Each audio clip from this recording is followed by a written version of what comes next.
Ito na nga mga kababayan, ako po si Banat Bay at ngayong araw na to pag-uusapan natin ng ating mga issue pa na lumalabas ngayon. Ito tulad nung isang vlogger na napatay at yung patuloy na crime situation sa ating bansa. At marami pang iba na tayong pag-uusapan. Pero ngayon, dito muna tayo sa garden para masarap kasi ano bang petsa ngayon? Sunday. Ito yung mga relaxing day, di ba? Pag Sunday tayo ay magpapatuloy pa rin sa ating video kahit po Sunday dahil marami pa pong issue kasi pag dumating na naman ng Monday, Tuesday, Wednesday, impeachment na naman tayo bago magkalusutan. Alam mo naman ang impeachment, kailangan din bantayan yan. Although it's a diversion, kailangan pong bantayan natin yan. Yun lang, may mga dumadaan sa likod at nanggugulo. Patay tayo dyan. Ayun lang, ito na naman ang mga Gen Z. Ay, hindi pala mga Gen Z yun. Anyway, ito na nga, pag-usapan na ho natin. Una-una yung vlogger na si Mima, yung pinatay na vlogger. Pag-usapan natin yan. Pero bago natin pag-usapan yan, gusto ko lang munang makiramay sa kanyang mga mahal sa buhay, sa kanyang pamilya. Kahit po tayo ay magkakaiba tayo ng pananaw sa buhay o politika sa buhay, hindi po natin sila gagayahin. Na natutuwa pag merong sakunang nagaganap. Hindi po ako ganun. Pasensya na po kasi ano man tawag doon? I refuse to be like them. I refuse to be like my enemies. Alam nyo kasi mga kababayan, hindi pa pwede yung yung tutulad ka sa mga kaaway mo. Usually, eto bigyan ko lang kayo ng istorya. Sometimes because of our hate, we become our enemies. Ano ibig sabihin? Halimbawa, sa pamilya, galit na galit ka sa iyong magulang. Ato, dami kong karanasan dito, dami kong friends na kilalang ganito. Yung galit na galit sila sa magulang nila. Halimbawa, nanay. Galit na galit sila sa nanay nila dahil iniwan sila, pinabayaan sila. Dahil yung kanilang nanay, meron ng istorya ganito yung kanilang nanay ay naghanap ng ibang lalaki, nagsa kabilang bahay. Hindi nagsa kabilang buhay, nagsa kabilang bahay. Pinalitan yung tatay nila. At galit na galit yung mga anak nila. Siyempre, sira ang pamilya. Pero take note, nung lumaki, mas kerengkeng pa sila dun sa nanay nila. Anak ng weteng, galit na galit sila dahil kumiri yung nanay nila at bumuka ka sa ibang tatay. Pero nung paglaki nila, dinaig pa nila. Kahit sino na lang pinapatulan. Naging ex-addict na. Alam niyo yun? Galit ka pero naging ganun ka. Yung iba naman, mga tatay.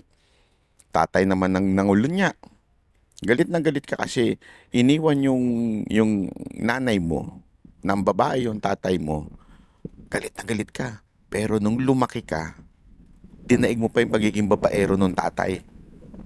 Alam mo kung bakit? Because we become what we hate if we do not refuse na maging katulad nila. Yun ang problema. Pero mas malaking problema itong mga nasa likod ko tsaka yung mga maiingay dito. Patay tayo. Kasi public naman to kaya wala tayong magawa. Ganun talaga eh. Sanayan na lang yan. 'Di ba? Minsan kasi wala din naman yung ating mga kababayan ng kortesiya. Pero okay lang. Ganun talaga. Hindi natin masisisi. Lakas ng hangin dito. Kaya ang sarap tumambay dito eh. Balik tayo sa topic. Bakit ko nasabing we become what we hate? Halimbawa, itong si Mima. God bless his soul. Her soul. Kasi napabalita na, na his soul daw yan. Her soul pala. Eto, halimbawa, galit na galit tayo kay, di ba, yung Mima. Kasi parubal yun eh. Talagang siya yung nag-wish na maging karton si Tatay Digong. Siya yung nag-wish na maging, basta, ng hindi maganda kay Pangulong Duterte. Binaboy niya si BP Sara Duterte. Yung mga below the belt na banat. And because of that, marami tuloy bumabati ko sa kanyang below the belt na. Pero Someone has wake me up. Woke me up. O, hindi ko alam. Woke me up o wake me up, bahala na kayo. Basta may gumising sa akin diwa at sinabi niya, kahit gaano kasama yan, tao pa rin yan. Kahit gaano kasama yan, kaluluwa pa rin yan. Kahit ganun kababoy yan sa kanya, ibigay mo na lang yung huling respeto sa kanyang pagkamatay. Anyway, it is God who will judge her for eternity. Diba? Hindi ikaw ang may hawak ng kaluluwa niya. Okay, binaboy ka niya. Ako, actually, yan yung naglabas na kung saan meron daw akong anak sa labas. Kaya nga ako tuwan-tuwa dyan kasi sabi ko, malupit siya ha. Buti pa siya alam niyang may anak ako. Ako, wala talagang anak. Sabi ko nga, how I wish it's true. Hindi naman sa gusto ko magkaroon ng anak. Pero syempre, wala naman po akong, single naman po ako. Paano ako magkakaanak? Ano yun? Immaculate, immaculate conception. Di ba? O immaculate consumption. Sabihin, napaka-imposible and yet, yun yung paratang niya sa akin. Sa akin, sa loob-loob ko, wala na akong magagawa doon. Ganun talaga Ganun ng tao Gusto nilang bumanat sa'yo, below the belt. Gusto nilang babuyin ka, below the belt. Okay, fine. Time will reveal. Sabi nga nila, let time be your friend. Time will reveal the truth. Ayan na nangyari. Hindi ko sinasabing karma to ha. Pero, ito yung bagay na kung ikaw sana naging mabuting tao, kahit papaano, and yet meron kang ibang pananaw sa politika. Kung ikaw ay mabuting tao, kahit papaano, may konting paggalang pa rin sa'yo. Pero ang nakikita natin, nung binabasa ko yung mga comment ng tao, talagang binababoy siya. Kasi, tama rin naman yung, hindi ko sinasabing tamang babuyin siya. Tama rin naman yung sinasabi nila na kung ano yung tinanim mo, yun ang aanihin mo. Tinanim mo puro pambababoy sa tao nang walang basihan. Puro ad hominem. Yan ang aanihin mo pagkadating sa future. Yan ang inaani niya ngayon. Although ako, I will not join sa kanyang pambababoy, sa kanyang pagkamatay. Dahil again, I'll refuse to be like my enemies. 'Di ba? Hindi ako papayag na magiging ganun din ako tulad ng aking mga kaaway. Although sabi nila, bakit yung mga banateros binababoy siya? Okay lang. I mean, may kanya-kanya kami. May kanya-kaming pananaw at may kanya-kaming style ng pagbanat. Ako, hindi ko gagawin yung ganung klaseng pagbanat. Namatay na siya. Ang babanatan ko ay yung mga kasamahan niya na nabubuhay pa. Bakit? Abay, ginawang issue ito keso si Duterte daw. Kita mo yung tindi ng ano nila, no? I mean, how are we going to respect yung mga tao? How are they going to respect yung pagkamatay ni Mima? Kung mismo yung pagkamatay ni Mima, gagawin ninyong content para kumita kayo. Gagawin ninyong political para kumita kayo at bayaran kayo mga na nagbabayad sa inyo. Diba? Alam natin na binabayaran naman kayo. Alam mo kung bakit?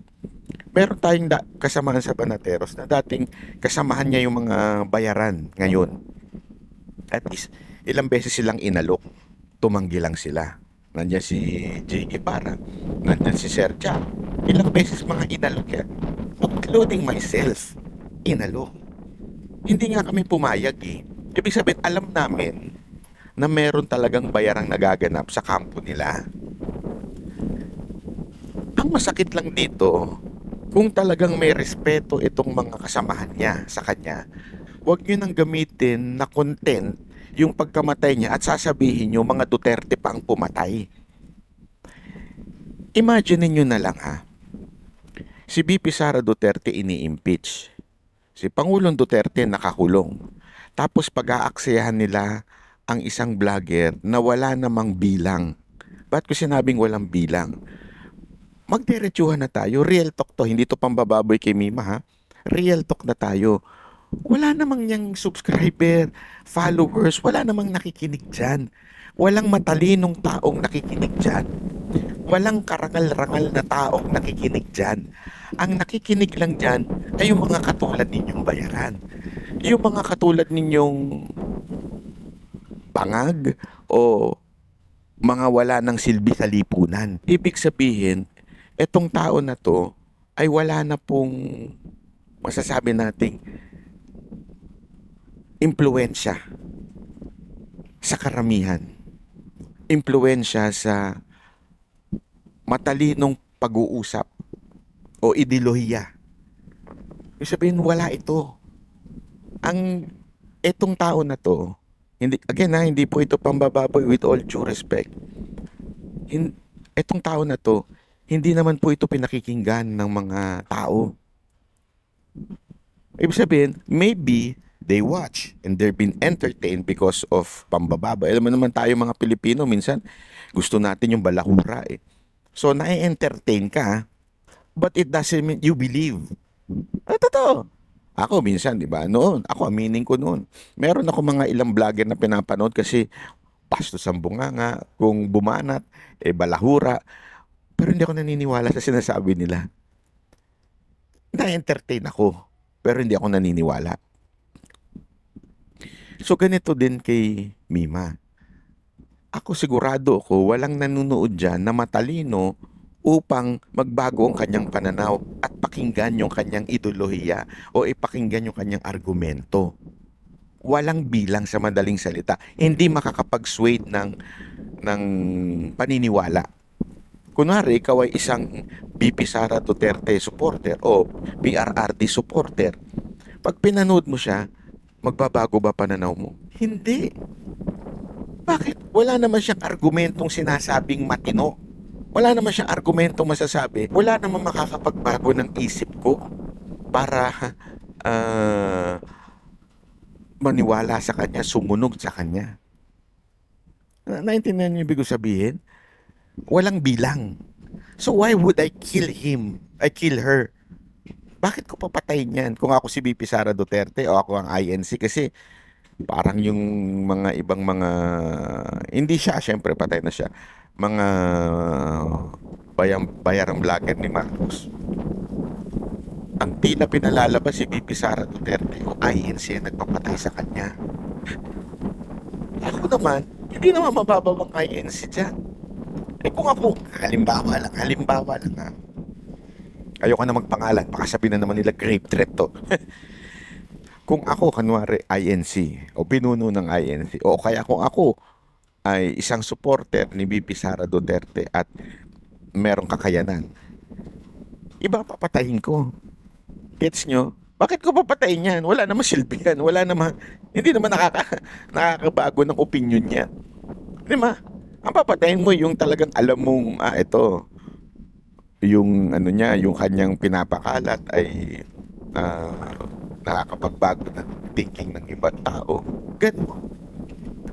Ang nakakairita dito, sabi ko nga, gusto niyo respetuhin, ito ng mga bayarang vlogger ni Marcos, gusto niyo respetuhin ng mga taong pagkamatay ni Mima, pero kayo mismo hindi niyo nire-respeto sa pamamagitan ng paggamit nito bilang content ninyo. Diba? Mahiya naman kayo. Huwag nyo nang gamitin yung pagkamatay ng tao para mag-content kayo at banata ng mga Duterte. There are a lot of issues na pwede nyo ibanat sa mga Duterte. Tas ito pa. Walang kwenta. Diba? Pero pag-usapan din natin yung iba pang mga kumakalat na issue tungkol dito. Kasi may mga kumakalat na issue na tulad nung meron daw 2.5 million tapos ang parang pinaghati-hatian lang 2 million at may nagalit sa kanya at nagbanta. May nakita akong chat na yun although deleted yung mga names, sabi naka-blur yung mga names. Parang kausap si Mima na sinasabing, "Hoy, ang binigay sa atin 2.5, so paghahatian natin 2.5, hindi 2M." At pinilit daw di umano, allegedly lang, 2M daw ang pinilit ni Mima. So nagbanta yung sa text na sinasabing maliit lang ang kalookan. yan ay bali-balita lang. Yan ay alleged lang na isa sa mga dahilan daw nagkaroon ng guyuan. Ngayon, is it true or not? Is it possible or not? Hindi ko masasabing true. Hindi ko rin masasabing hindi totoo. Hindi ko masasabing impossible, pero masasabi kong posible. Bakit? Posible in a sense dahil meron talagang ganyan ng guyuhan sa kanila. Actually, ilang beses na lumabas na hindi ko na lang papangalanan din yung isang bayot. Ginogoyo niya yung mga nire-recruit. Yung bibigay 20,000, ang ibibigay lang niya 10,000 sa banat. Di ba? Kunwari, bibigyan ka ng client mo ng 20,000. Lumabas na to dahil isa sa mga hindi nila alam, hindi na natin sabihin kung sino, hindi nila alam, isa sa mga nasa GC nila ay hindi naman talaga nila kakampi. Nagkikwento ito sa mga banateros. Kinikwento nila yung guyuan na nangyayari sa loob. Yung mga usapan nila sa loob. Alam mo ba, pinag-uusapan ngayon si Bayot, sinasabing ninakaw daw yung mga remaining amount. May mga ganun. So, hindi ko sinasabing ganun na nangyari kay Mima, ha? Ang sinasabi ko lang, posible.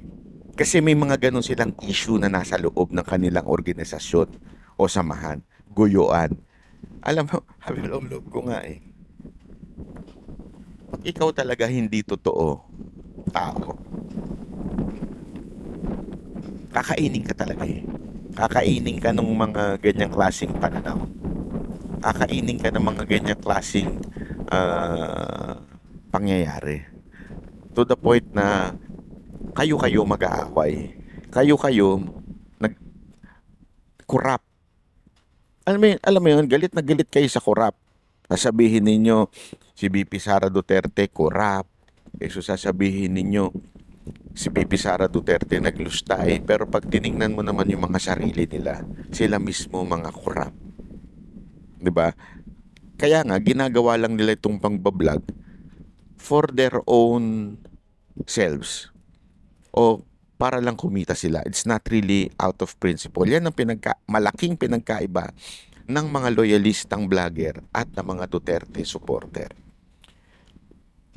Masasabi ko ba sa inyo na ang lahat ng Duterte vloggers ay matino? Hindi. Meron din dyan. May iilan din dyan na namemera lang. Meron dyan. Lalo na yung ginagamit yung mga, mahangin. Yung ginagamit yung mga rally na para pagkakitaan. Meron din dyan. Marami rin dyan. Hindi pala marami. Meron. Iilan. Meron iba dyan na oportunista.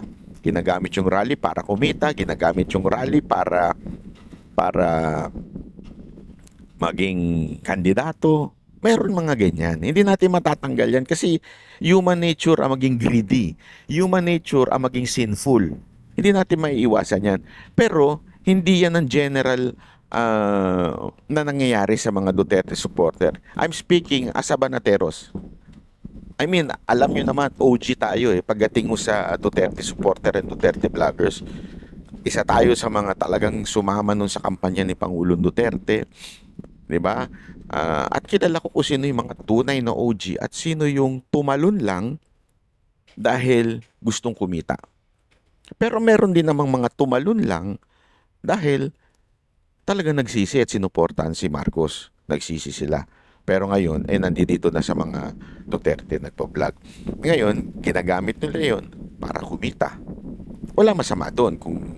Kumita sa YouTube, sa videos, walang masama. Pero merong iba dyan na talagang namemera. Pero karamihan, lumipat na sa mga pulahan. Karamihan kasi, papansinin nyo dinala ko magpapangalan. Kayo na lang magpangalan. Kung gusto nyo yung pangalanan nyo sa comment section. Marami dyan sa mga dating Duterte vloggers ay na kay Romualdez na o na kay Marcos na. Dahil sa budget. Wait lang, mahangin Inom muna tayo kape.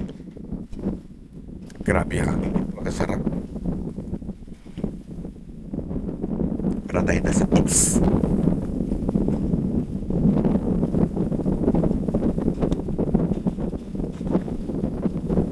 Wow, hangin ano na to OA hindi nyo masyado naririnig kasi meron tayong dead cat. Tawag dito dead cat Hindi ko nga alam kung bakit. Sa mga ugali ng mga nagpangalan dito, no, dead cat. Pero ano yan, wind muff yan para hindi maghahangin yung tunog mo. Tapos may noise reduction kaya hindi nyo masyado maririnig. Oh, by the way, mga vlogger, tip lang. Ito ang pinaka the best pagdating sa noise reduction kasi naka-AI po ito. Meron akong DJI na same din yung DJI na maganda. Pagdating mas malinaw ng konti yung tunog nun pero pagdating sa noise mas maganda ang noise reduction nito kasi AI ang gamit niya. Yan. So ayun na nga po. So tuloy tayo. So yun lang sinasabi ko. Halimbawa, bibigyan ko kayo ng mga example. Si Bayot, wag na natin pangalanan na. Si Bayot, dati namang todo Duterte supporter yan. Ginagamit niya pa mga Duterte para humingi ng pera sa mga tao, supporter. Wala naman po kasing alam niya kung hindi mambaboy. Yun lang yung talent niya, mambaboy, magbalahura. Yun, dun siya binabayaran. Kasi alam mo, sa totoo lang, yung mga bibigyan ko kayo ng idea. Ito mga public official natin. Sa totoo lang, yan yung mga madamdamin. Yan po yung mga balat sibuyas. Sa totoo lang sila po yung mga balat sibuyas, yung ating mga public official. Grabing balat sibuyas ng mga yan. As in, pag sila nasaktan, magdidemanda, or di kaya, magbabayad sila dito sa mga bababoy sa kabila. Ganon sila para silang mga bata na gusto nila, ay gaganti ako kaya babayad ako dito sa vlogger ito para babuyin itong vlogger na to. Tingnan niyo yung mga vlogger ni Marcos, target? Hindi naman ng mga Duterte. Ang target yung mga vlogger na mga Duterte supporter Kami ang mga target nila. Bakit? Kasi nautusan sila, targetin nyo to, tanginan to, masyado akong binabatikos, targetin nyo to. So yun, doon sila bayad. Wala naman pong kailangan logic doon Ano yan, halimbawa, ano babanat nila? Si Banat Bay, kalbo. Si Banat Bay, bayot. Si Banat Bay, may anak sa labas. Mga ganong sabi ko. Sabihin mo ng totoo yung kalbo. Totoo naman talagang kalbo ko and I'm proud of it. At yung bayot, which is kahit pagbali-baligtarin mo, wala akong pangarap chumapageti. Kaya alam naman ng lahat ng tao yan, kahit lalo na yung mga close sa akin, alam na alam yan. Pangatlo, yung may anak sa labas, wala talaga akong anak sa labas. Ngayon, bakit nila ganun lang ang gusto nila? Kasi gusto lang nilang i-please yung nagbayad sa kanila. It's not really to sway people not to believe me. Kasi wala namang kinaugnayan yun. Sabihin na natin totoo lahat yun.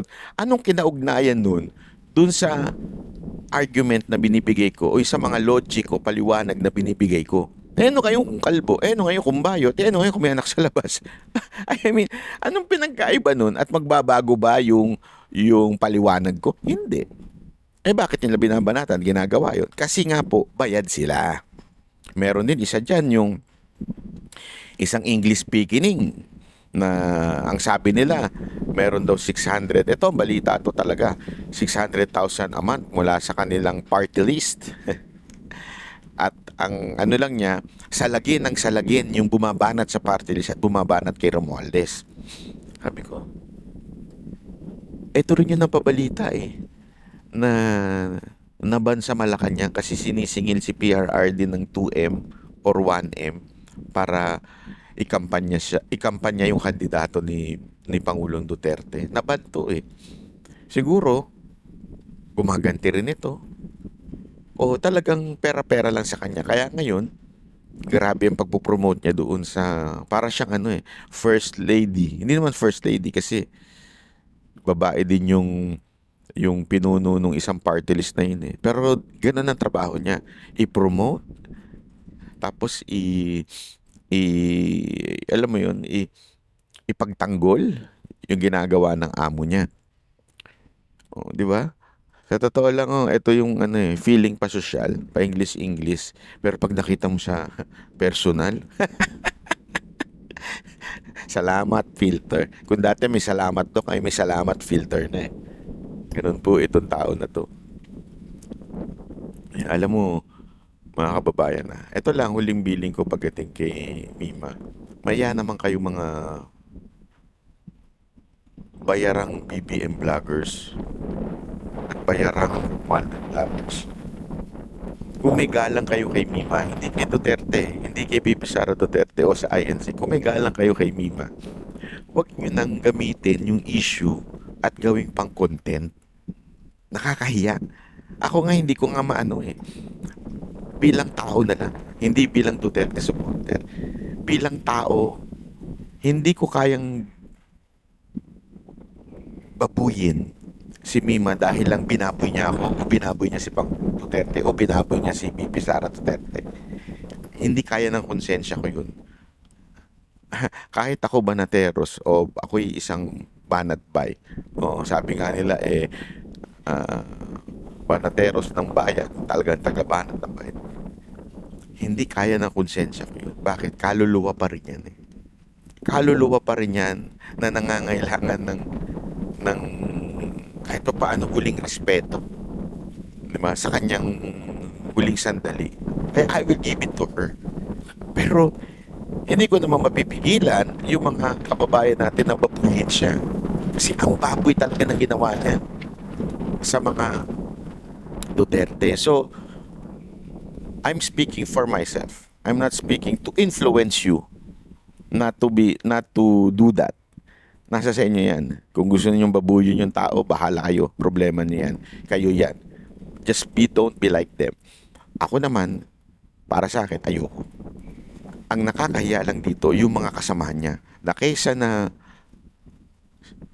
anong tawag doon? Kaysa na dinadamayan siya, kaysa na siya po ay ginagalang. Aba, grabe, hindi pa siya talaga ginagalang. Ang lupit, ano? Ayun yung mga bagay na hindi ako makapaniwala. Kaya pa nilang gawin yun. Ayun yung talagang, ano, sagad sa kasamaan ng buto. Sa buto nila. O ito, pag-usapan pa natin yung, ano, yung safety ng mga riders natin kasi meron ako na wait lang, panood ko sa inyo ngayon ha. Ito, panoorin natin sabay-sabay. Ito, play natin.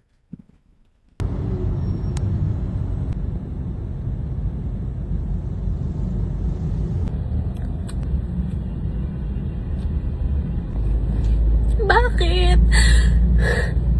Bakit kailangan na maglagay ng note para lang makauwi sa family nila ng safe?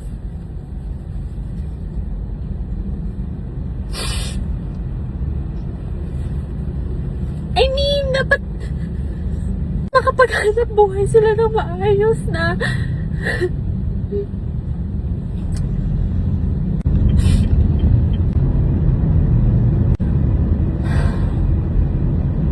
Lord, I really pray for this world.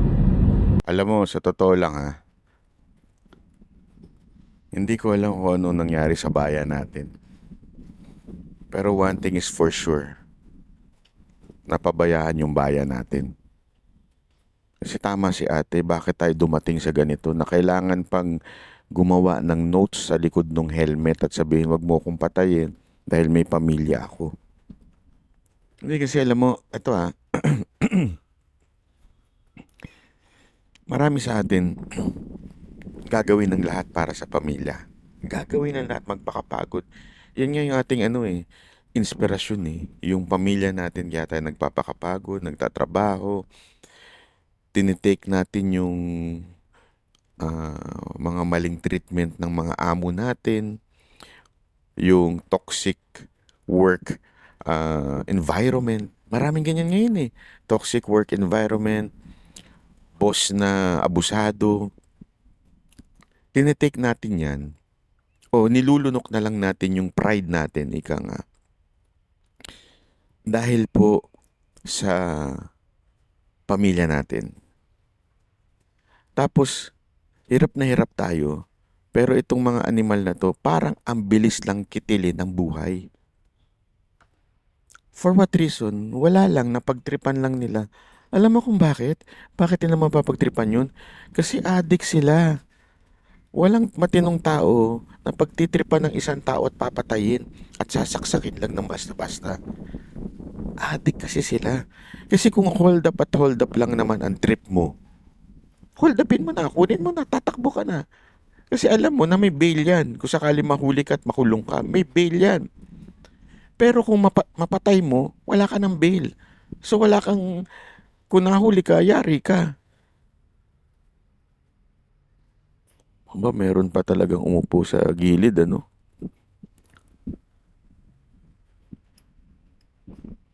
Kausapin ko kaya siya. Kaya mo na si ate. Ano ng kuko. Nagpuputol. Di ba po mga kababayan? I mean, marami sa atin hindi nga nila ma matiis yung nakapag-aral sila, nakapagtapos sila, tapos yung trabaho nila mababa doon sa kanilang pinagtapos na kolehiyo. Nilulunok na lang nila yan kasi kailangan nila ng sahod. Di ba? Yung iba, lumulunok lang para talaga kumita. Magkaiba naman yun. Magkaiba yun. Yung lumulunok lang para kumita. Lumulunok ng bayot para kumita. Yun ang mission ngayon. Alam mo, ang dami na ngayon, ha? Walang biro, ang dami na ngayon. At mga pogi, mga kabataan talaga. Kaya no wonder, kumakalat ang ano. Hindi, ito, factual to, ha? Kaya kumakalat ang HIV. Factual po ito.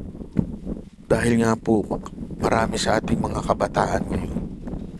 Dahil nakikipagtalik sa kapwa. And ito, walang halong kabastusan to, ha. Ang dumi-dumi dun eh. Di ba? Ang dumi-dumi nun. Tas, syempre, para mas masarapan, hindi gumagamit. Kadiri talaga. Kaya tuloy nagkakaroon ng tulog. Tapos, isipin mo na lang to, ha. Pasok doon, pasok sa bunganga. Tapos, after yun, pupunta sila sa jowa nilang babae. Ganon din ang gagawin. Kasi hindi naman nagsisidi na yung mga yan eh. Ano yung CD? Alamin nyo na lang. Hindi na ako nagsisidi ang mga yan eh. Siyempre, jowa mo na o asawa mo na. So, kakalat. Yung jowa naman nila, ano din, nagtatrabaho rin ng ganon. So, kalat talaga. Sabi ko, kadiri na talaga itong mga kabataan natin ngayon. Wala na. Wala na talaga sa hulog. Alam mo, hirap na nga yung mga kababayan natin. Ginagawa itong mga bagay na to. Tapos papatayin pa. Ako hindi ko sila ginajudge ha. Sa kanilang mga trabahong pinili o ginawa.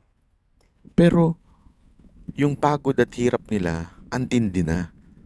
Tapos, papatayin lang ng mga adik.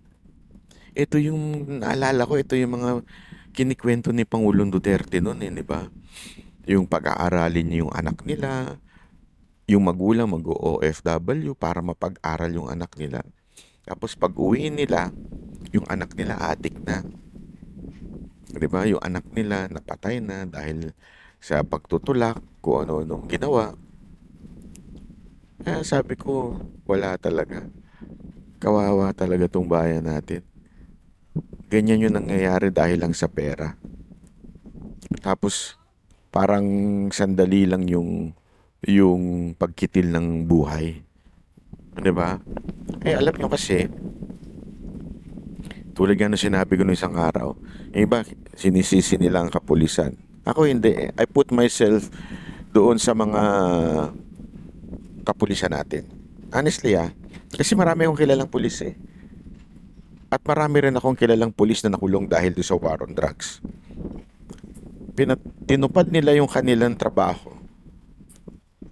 At nanlaban naman talaga. At kaya nila niyari. Tapos, ngayon sila pa yung nawawaran. No. Imagine niyo na lang yun. Yung mga yun, mga pulis yan may mga classmen yan, yung mga kaklase nila. So nalalaman nila na ay yung ating kaklase na na warrant dahil sa war on drugs. So sila, iisipin na nila, hindi na. Maglalaylo na ako dyan. Hindi na ako sasali sa mga ganyang protektahan ng tao kasi kontakin mo kami pang mawawaran, kami pa madidemanda, ipapatupad lang namin yung batas. Kasi pag ang adik, hinuli mo, talagang lalaban yan. Adik nga yan praning yan So pag lumaban yan, lulusubing ka ng ice pick, babarilin ka. Ano naman ikaw, sandali lang, human rights. Human rights. So alis muna ako, sisiguraduhin ko muna human rights. Patay ka na. Pagtalikod mo. So, even before they do their operation, nag-iisip na sila, ba't ko gagawin to? Tapos in the long run, kami pa madidemanda. Kami pa makukulong. O diba? Bakit? So, mas mabuti pang wag na lang sumunod. Mas mabuti pang, na lang, maging chill ka na lang sa estasyon, sa police station. Kaya marami sa ating mga kapulisan, ayaw na magtrabaho na dito sa war on drugs. O yung ng pagsawata ng droga. Kasi dalawa lang yan. It's either you're dead or yung kalaban mo patay. Nagsalita na mismo yung DILG secretary na lalabanan natin to ng walang namamatay. Imaginein mo yun, ganun ang statement ng secretary nyo, yung pinakapinuno niyo ng DILG. Labanan natin to ng walang namamatay. Anong gagawin natin pag lumaban? Barilin natin pa. Mag-warning shot tayo. Di ba?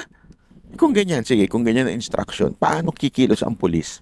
Kaya wag natin sisihin ang pulis.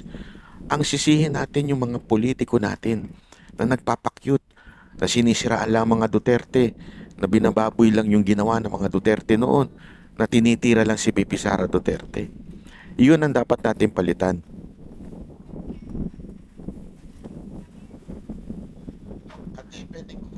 Paano lang natin?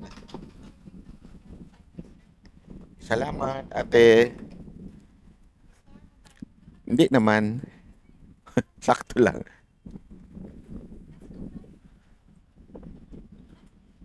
Salamat. Pakisapa na lang, di ba? So anyway, yun na nga po. So, mga kababayan, huwag natin pag-initan yung pulis. Ang pag-initan natin yung mga leader.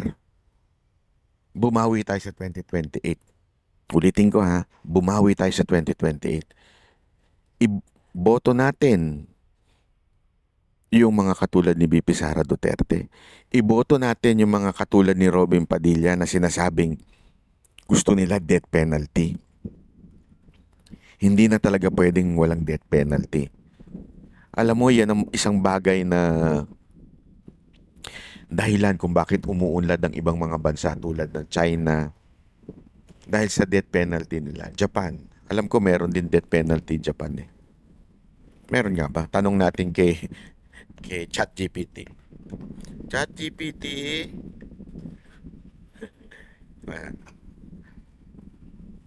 Kaya alam mahina ang signal. Hoy, ChatGPT, meron bang death penalty sa Japan?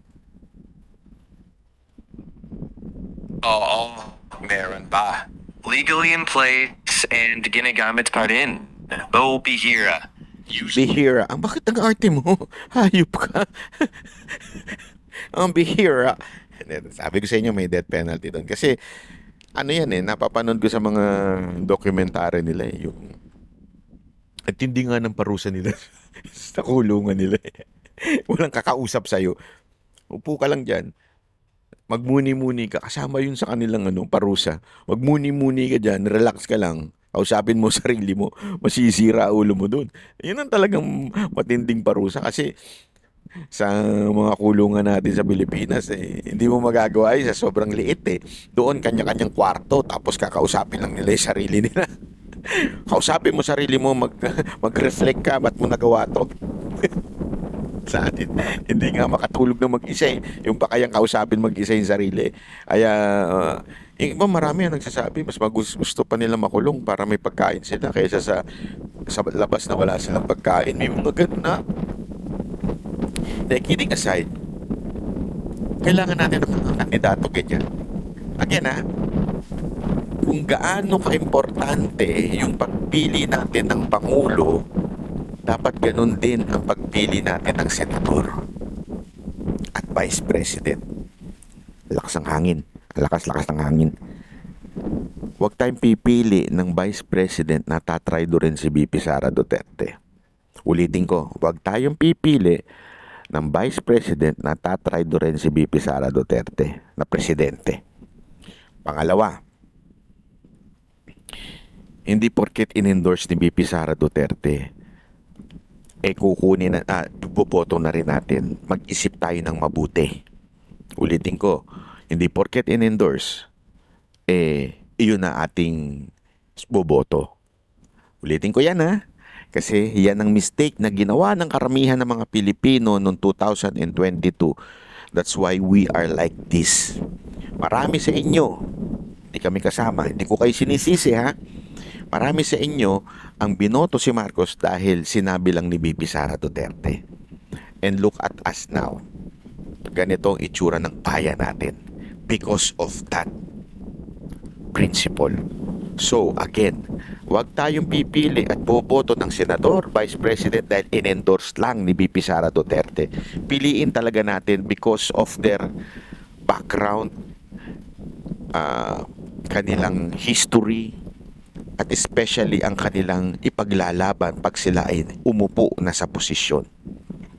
Ako, isa yan sa malaking konsiderasyon ko Para sa akin yung naniniwala sa death penalty. Isa yan sa malaking konsiderasyon ko.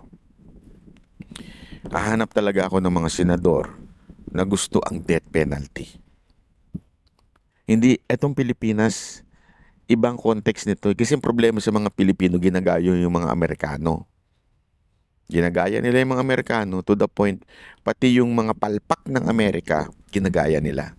Pati yung mga sablay na ginagawa ng Amerika, ginagaya nila. Yung problema, look at America now. And look at the Asian countries now. It's really different. Eto nga, ako, sabi ko nga sa inyo, walang pagyayabang po. Nalibot ko na po lahat ang mundo. Ang hindi ko na lang talaga napupuntahan ay ang Australia. Yung part na yon. Pero the rest, nalibot ko na po. Alam nyo, sirang-sira na ang Europa, sirang-sira na ang UK, sirang-sira na ang Amerika. At ang nagbo-boom talaga ngayon, Asian countries. Vietnam, Thailand, China, Taiwan. Alam mo kung meron lang TikTok sa China, kung hindi lang sila stricto sa China, stricto kasi ng internet nila. Babalik-balik ako dun. Ang sarap dun, relaxing Very relaxing. Walang ingay, walang kamote na yung tambutso. Hindi ko maintindihan sa Pilipinas. Bawal, pero ang lagana pa rin ng tambutso. Kaya, sa totoo lang, eto kasi 'di ba may issue ngayon si si Gabriel Go ba 'yun, yung MMDA. May mga issue pati itong yung sa LTO. Okay sana yung ginagawa nila. Honestly okay. Pero yung simpleng number one na problema ng Pilipinas ay hindi masolusyonan. Yan ang hindi ko maintindihan. Yung maingay na tambutso. Hanggang ngayon, lagana pa rin ang maingay na tambutso. Ito lahat whether big bike o underbone, lahat to.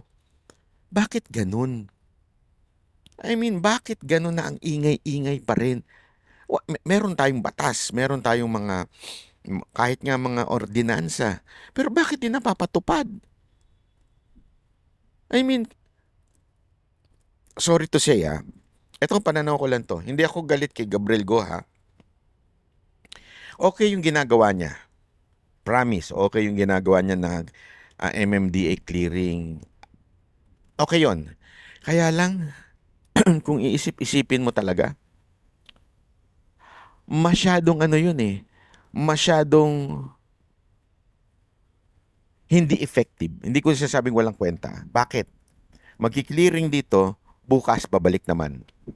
Pag wala na sila, hindi naman nila kayang bantayan yun ng 24 oras. Di ba?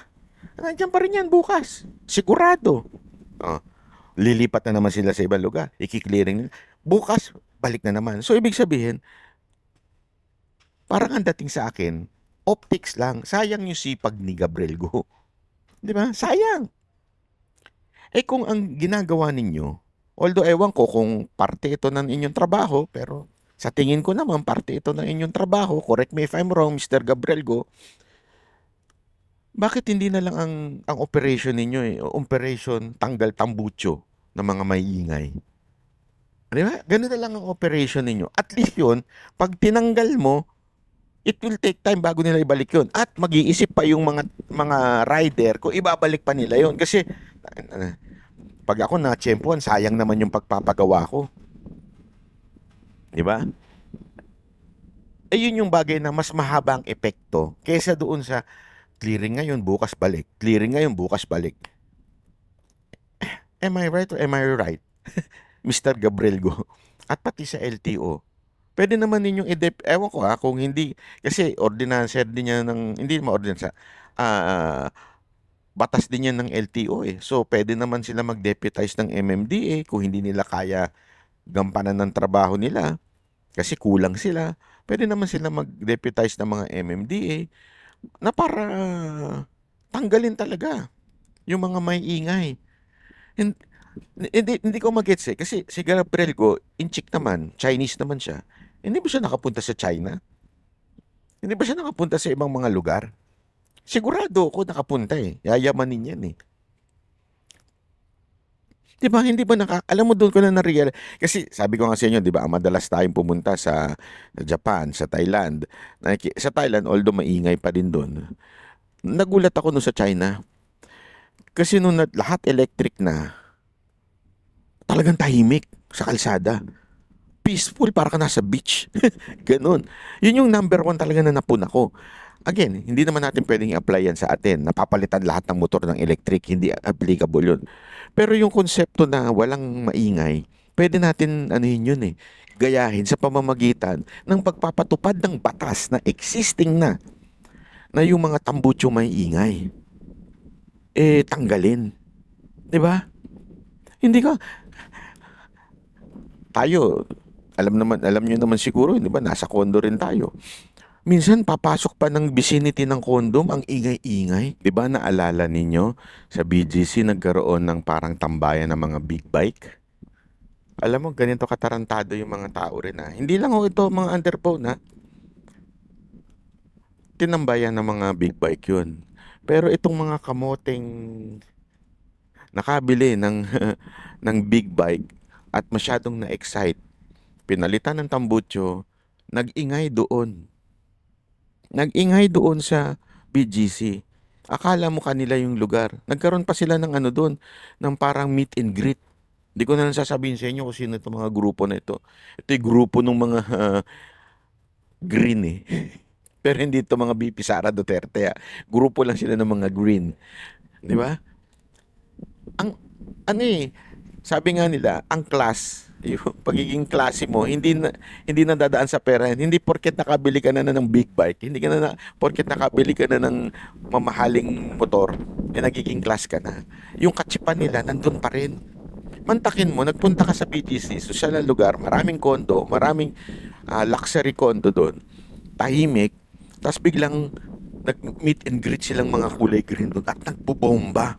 Ganong kagago. Sabi ko nga, wala talaga eh. Ugaling Pinoy talaga. Kaya nga sabi ko, hindi lang ito, ulitin ko hindi lamang po ito pagdating sa underbone. Yung mga maliliit, mga NMAX, yung mga sniper, hindi lang to doon.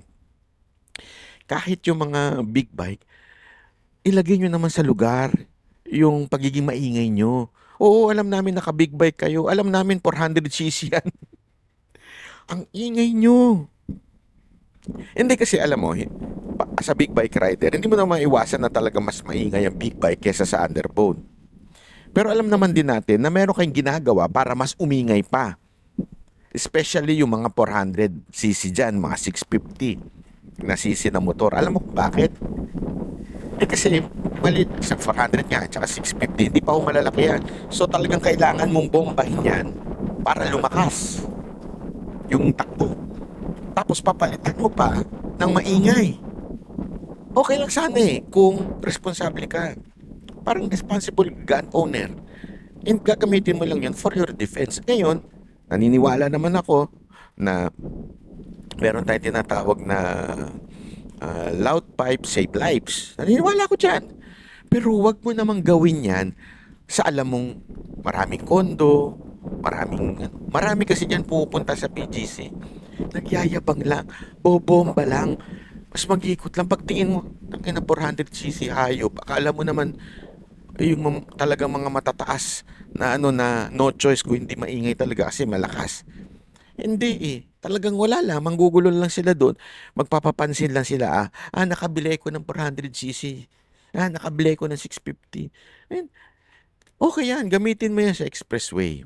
Magbomba ka dyan. Kasi, loud pipe, save lives. Importante yon. Kasi, di ba, ang motor hindi basta-basta pwedeng tumigil, huminto ka, kumabig. So, malaking benefit yung maingay, lalo na pagka mabilis ang takbo sa expressway. Expressway, ibig sabihin, okay yan, tumakbo ka na mabilis at maingay para hindi ka masagi at biglang kumabig yung kotse. Pero sa city, huwag ka namang gago. Di ba? Huwag kang bomba pa ng bomba. Sakto mo lang. Alam mo naman kung paano patahimikin yan dahil nga, ngayon ka lang nakabili, nagyabang ka na, wala talaga. Nasa ugali talaga ng yan. Kaya nga mga kababayan, sana lang po, sa pagdating ng panahon ng eleksyon, bumuoto tayo ng mga tamang leader. Tamang leader na kung saan aayos yung bayan natin. Ba't ko nasabi to? Di ba sabi nila, si Baste, parang, sabi nila to, kwento nila, itsura niya parang adik, puro tato. Basta yung pormahan niya, parang ganun. Pero alam nyo ba, isa sa pinaka-strictong lugar sa Pilipinas ang Davao City. Lagi ko nga sinasabi na minsan ayoko na pumunta sa Davao City kasi night person ako Night person ako. Ibig sabihin, nagigising ako sa hapon na. So, yung gising ko gabi na. I mean, yung talagang buhay ko pang gabi. Ito, ang bilis magsara. At hindi inaalis ni Baste yun. Kahit siya, sigurado naman ako, umiinom din si Baste. Pero hindi niya inaalis yun. Bakit? Para sa kapakinabangan ng karamihang mga Davaoenyo, yung peace kasi nire-retain. Kasi pag mga lasing na, yan niya po yung nagkakagulo. Diba? Pag sa gabi na, yan na lumalabas yung mga masasamang tao. Para mapigilan, talagang tuloy-tuloy pa rin ang curfew. Yan yung sinasabi ko na, let's pick or let's choose yung mga tunay na leader na kailangan ng bayan natin. Hindi lang yung magaling mag-makeup sila, magaling magsalita na may script naman. Di ba? Yun lang para sa akin. Okay? Maraming salamat po mga banateros ha. Magkita-kita po ulit tayo sa susunod nating video. God bless everyone. Bye-bye.